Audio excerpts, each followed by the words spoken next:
The Washington Commanders have been linked to an athletic linebacker as a trade target here during the 2025 offseason. We'll break down that rumor at the top of today's edition of the Commanders Report. And then rookie minicamp started today for your Washington Commanders. I'll let you guys know the players to watch this weekend. And then on Monday, we'll be back here on this channel with rookie minicamp winners and losers. So I'll let you guys know all the players that stood out, all the players that maybe disappointed a little bit here. And if you guys want that extensive coverage, make sure you click that subscribe button if you haven't already and join our family of over 40,000 people that have already subscribed to the Commanders Report here on YouTube. So let's start here with the latest trade rumors surrounding the Washington Commanders here as Packers linebacker Quay Walker, former first-round pick and really an athletic freak, has been mentioned as a potential trade target for this football team with Bobby Wagner looking like he's going into the final season of his illustrious NFL career. This rumor comes from Anthony Palacios, who says the Commanders could use some help in their defensive unit since they have a lot of weak points in that department, despite having an explosive offense led by quarterback Jayden Daniels. The good news is that Bobby Wagner is returning, but they did lose Dante Fowler Jr. to the Cowboys, who led the Commanders in sacks last season. Walker may be a capable replacement once Wagner eventually hangs up the cleats. Now you take a look at Walker's profile here, guys. Very recent draft pick back in 2022. He was a first-round pick, number 22 overall. Now, I did think at the time that was a little bit of a reach, but he brings really good athleticism and really good size to the table as well, 6'4", 241. And then with the quickness and the speed and the oily hips that he brings to the table at that size is really impressive, which is why he went in the first round. And his biggest strength in his game, guys, is the ability to blitz. And if you know anything about Dan Quinn and Joe Witt Jr., the defensive coordinator here in Washington, they love to blitz these linebackers. Frankie Louvu, of course, is kind of a blitzing weapon, especially on pass-happy downs. And then they like to blitz Bobby Wagner as well. So if you're looking for an heir apparent to Bobby Wagner, I think Quay Walker does make a lot of sense for this Washington Commanders football team. You can see my scouting report on Walker here. Like I said, got really good size and athleticism combination. I think his relative athletic score was like a 9.2 or something like that. It might have been even higher than that, to be honest with you, but he's got an excellent athletic profile. I love his ability to blitz and use that athleticism and size to his advantage. And if you're looking for somebody to be a blitzing linebacker, he can certainly bring that to the table. And then his oily hips and athletic profile allow him to be pretty darn good in man coverage for a linebacker as well. But the downsides to him is that he's kind of a conservative run defender and zone defender, which definitely kind of limit his upside as a player. You guys can see here the list for just the numbers here over the last 4 seasons for Quay Walker. Now, obviously, just 3 seasons for Quay Walker in his NFL career because he was drafted back in 2022. But he does provide a little bit of sack production, a little bit of TFL production, and then, of course, he's had over 100 tackles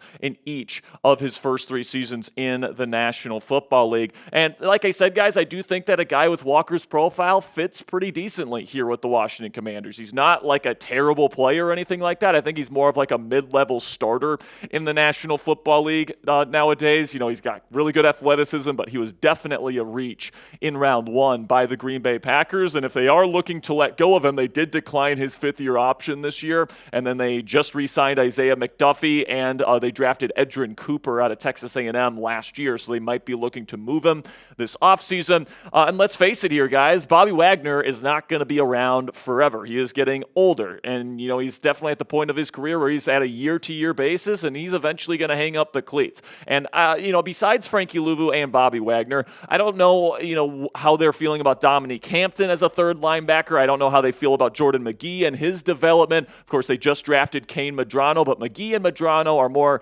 undersized, pass coverage type of linebackers. If you're looking for an every down guy for the future to be a rotation piece right now and then eventually replace Bobby Wagner as your future starter, you can think about trading for Quay Walker. But obviously, you might have to give him a new contract if you trade for him, which might get a little bit hairy and complicates the situation. But if a trade happens, guys, I don't expect it to be that expensive, at least in terms of the trade capital you're going to have to give up for him. Just a 7th-round pick next year. Now, the Commanders don't have that many picks next year as it is, so I'm not even sure if they'd be willing to give up a 7th-round pick for a linebacker here. But let me know what you guys think down there in the comments section. Would you accept this trade if you were the Washington Commanders, to get another linebacker in this defense. Type A if you would accept it, or D if you would decline it. This will be the pinned comment on today's show. In just a second here, we're going to talk about our sponsor today at Fanatics. And while I'm talking about Fanatics today, give me an A or a D down there in the comments. And with that, let's have word from our sponsor today at Fanatics, where you guys can go to chatsports.com/Debo to pick up your brand new Debo Samuel jersey today. And he, of course, is wearing his number 1, and it's going to be absolutely electric, man. I think he's going to be a great chess piece in this offense. And if you're wanting to get a Debo Samuel jersey today, you can go chatsports.com/Debo. That link is in the comments and description of today's show. And everyone that clicks that link and everybody that makes a purchase, we get part of the proceeds from our friends at Fanatics. So we really do appreciate your guys' support. You can help yourself out, and you can help us out here at the Commander Support today. And you can get that Debo Samuel jersey in your collection by going to chatsports.com/Debo. So today was the first day of Washington Commanders rookie minicamp in Ashburn, Virginia. And, you know, there's definitely a lot of interesting players that are in attendance, all right? Not only are the rookies that the Commanders drafted this year in attendance, of course, Josh Connolly Jr., their first-round pick, the offensive tackle out of Oregon, Trey Amos, the cornerback out of Ole Miss that they drafted in round 2, Jalen Lane. The team actually posted a video of Lane catching a pass at practice today on their social media. He was drafted in round 4, Kane Madrano in round 6, and then Ja'Cory Krosky-Merritt in round 7, the running back out of Arizona. Then there is the crop of UDFAs and second-year players that are going to be in attendance. Robert McDaniel is a guy I'm definitely going to be keeping my eye on. Ja'Cory Brooks, a good receiver out of Louisville. Ventral Cypress, somebody definitely keep your eye on this weekend as well out of Florida State. Tim McKay, Commanders spent quite a bit of money to get McKay on their roster. He was, I think, the most expensive UDFA in this entire class in the National Football League this year. So keep your eye on him. Carlin Vigors, Trey Rucker, Michael Wiley, who was with this team last year but is attending rookie minicamp this weekend, and then Jacoby Jones, a wide receiver out of UCF, rounds out the rest of that group. And then as well as these guys here, Cam Arnold, Ali Cahill, then you got TJ. I mean, goodness gracious, this is going to be a complete butcher job. Just to let you guys know, but Magur Ayanga, defensive end from actually Africa. He's a rugby player from Africa that is coming over to the Washington Commanders as a part of the International Pathway Program. So keep your eye on him. Then Aneem Dankway and then Ricky Barber round out the rest of the UDFAs and second-year players. Then obviously, you know, like every team does, they sent out a bunch of tryouts, and there's a bunch of players from around the country that are in Washington this week to try out. Nathan Peterman and Ross Blacklock are two longtime veterans in the National Football League that are trying out this week, so keep your eye on those guys. Sean Taylor's little brother, Gabe Taylor, is in town for the tryout this week, so that's a big story that you got to keep your eye on.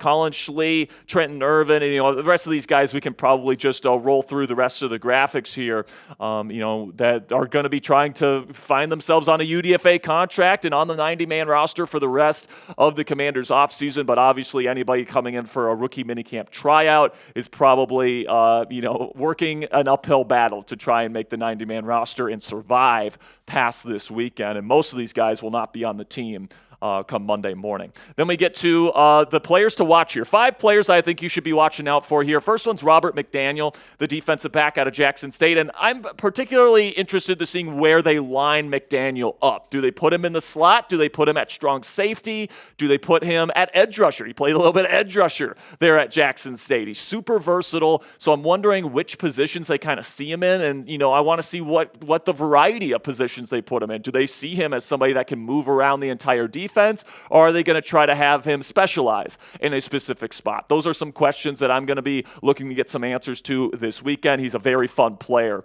and I think he's got a chance to make the final roster. Then a tryout player that obviously all eyes are going to be on is Sean Taylor's brother, Gabe Taylor. He's undersized as a strong safety. He played strong safety for Rice there in college. He's going to have to make a transition to free safety or nickel corner, though, in my opinion, to survive in the league. We'll see if he's made that proper transition to get another contract, or to get a contract period, with the Washington Commanders moving forward. Ross Blacklock, a tryout player here, TCU legend. He was a pretty decent draft pick there, and they let him go there in Houston.